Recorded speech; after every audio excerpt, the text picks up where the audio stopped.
സ്ഥിരം ചെയ്യുന്നൊരു പരിപാടിയാണെങ്കിൽ എനിക്കിങ്ങനെ വന്ന് പറയണമെന്നില്ല. അപ്പം സത്യേട്ടൻ്റെ ഇപ്പം ഞാൻ പ്രകാശനൊക്കെയാണെങ്കിൽ ഞാൻ പ്രൊമോഷനൊന്നും വന്നിട്ടില്ല. കാരണം ഞാനും സത്യേട്ടനിൽ നിന്നും ആൾക്കാർ എന്താണ് എക്സ്പെക്ട് ചെയ്യുന്നത്, അതാണ് കേട്ടർ ചെയ്യുന്നത് ഞങ്ങൾക്ക് രണ്ടുപേർക്കും ക്ലിയർ ആയിരുന്നു. ഇതിൽ ജിത്തുവും പുതിയതായിട്ടൊരു സാധനമാണ് ട്രൈ ചെയ്യുന്നത്, ഞാനും പുതിയതായിട്ടൊരു സാധനമാണ് ട്രൈ ചെയ്യുന്നത്. എന്നെ ഇതുപോലെ ആരും കണ്ടിട്ടില്ല ഇതിനു മുമ്പ്. അപ്പം പടത്തിനൊരു ഇൻട്രോ കൊടുക്കേണ്ടത് ആവശ്യമായിട്ട് തോന്നുന്നു. അപ്പം അതുകൊണ്ടാണ് ഇതിലൊന്നുമല്ല ഞാൻ വിശ്വസിക്കുന്നത്. എൻ്റെ ജോലി സിനിമകൾ ചെയ്യാന്നുള്ളതാണ്. നല്ല സിനിമയാണെങ്കിൽ സിനിമ അതിൻ്റെ ജോലി എടുത്തു, സിനിമ പ്രൂവ് ചെയ്തോളൂ. ഇല്ല.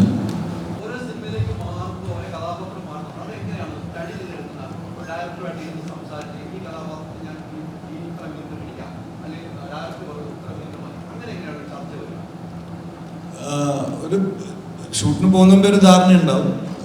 അത് ഏത് അളവെന്നുള്ളത് ഇപ്പം ഞാൻ അവിടെ പോയി ചെയ്യുന്നത് കണ്ടിട്ട് ഇതല്ല കുറച്ചുകൂടി ചെയ്യണം, അല്ലെങ്കിൽ അതിൽ ഇത്രയും വേണ്ട, അത് ഷൂട്ടിൻ്റെ പ്രോഗ്രസ്സിലായിരിക്കും നടക്കുന്നത്. പക്ഷെ ഒരു ധാരണ ഉണ്ടാവും. ഒരു എന്താ പറയുക, ഒരു കാരിക്കേച്ചർ പോലെ നമുക്ക് ഈ കഥാപാത്രത്തിൻ്റെ എല്ലാ വശങ്ങളും നമുക്കറിയായിരിക്കും. പക്ഷെ അത് ഷൂട്ട് തുടങ്ങി കഴിഞ്ഞിട്ടാണ് അതിൻ്റെ ഒരു കറക്റ്റ് ഡ്രാഫ്റ്റിലേക്ക് എത്തുന്നത്. പലപ്പോഴും റീഷൂട്ട് ചെയ്യാറുണ്ട്. നമ്മൾ ആദ്യ ദിവസങ്ങളിൽ ചെയ്തത് പിന്നെ കാണുമ്പോൾ അത് വർക്കാതെ പോലെ തോന്നും. അപ്പോൾ വീണ്ടും റീഷൂട്ട് ചെയ്യും.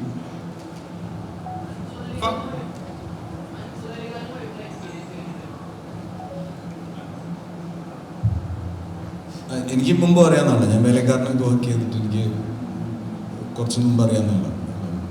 എനിക്ക് അന്നും ഇന്നും ഞാൻ പുള്ളിയോടുള്ളപ്പോൾ ഞാൻ ഒരുപാട് ചിരിക്കാറുണ്ട്. എനിക്ക് അറിയാവുന്ന എന്നെ ഒരുപാട് ചിരിപ്പിക്കുന്നതാണ്.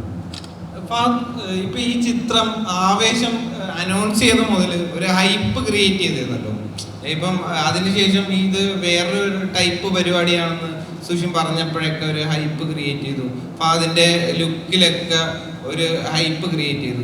അത് കഴിഞ്ഞിട്ട് ഒരു ദിവസം കൊണ്ട് ധ്യാൻ വന്ന് രാവിലെ മുതൽ വൈകുന്നേരം വരെ ഇന്റർവ്യൂ കൊടുത്തിട്ട് ആ സീൻ മൊത്തം ധ്യാൻ കൊണ്ടുപോയി, ആ ഹൈപ്പ് മൊത്തം ധ്യാൻ കൊണ്ടുപോയി. അതിനെങ്ങനെയായിരുന്നു നോക്കിയത്? നല്ല കാര്യം. എനിക്കെന്താ ചെയ്യാൻ പറ്റുക? അത് നല്ല കാര്യം. എനിക്ക് എൻ്റെ സിനിമയെ പറ്റി സംസാരിക്കാൻ പറ്റുള്ളൂ. അപ്പോൾ അത് മറ്റന്നാൾ റിലീസാവും. റിലീസായിട്ട് ആൾക്കാർ ഇന്റർവ്യൂ ഒക്കെ കാണാം. ധ്യാൻ്റെ ഇന്റർവ്യൂ കാണാം.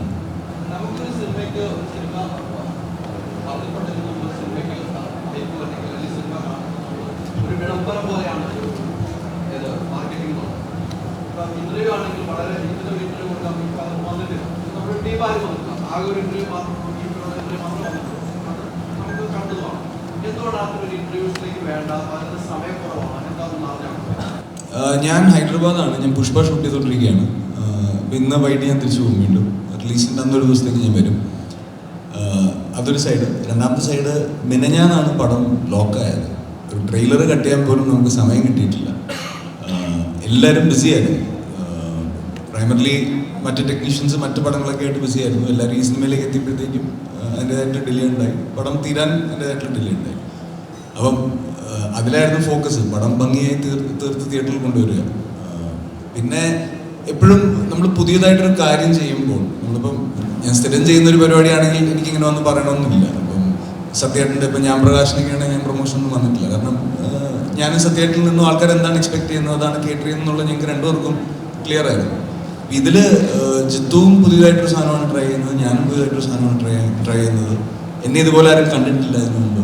അപ്പം പടത്തിനൊരു ഇൻട്രോ കൊടുക്കേണ്ടത് ആവശ്യമായിട്ട് തോന്നുന്നു. അപ്പം അതുകൊണ്ടാണ് ഇതിലൊന്നുമല്ല ഞാൻ വിശ്വസിക്കുന്നത്. എൻ്റെ ജോലി സിനിമകൾ ചെയ്യാന്നുള്ളതാണ്. നല്ല സിനിമയാണെങ്കിൽ സിനിമ അതിൻ്റെ ജോലി എടുത്തു, സിനിമ പ്രൂവ് ചെയ്തോളൂ. ഇല്ല.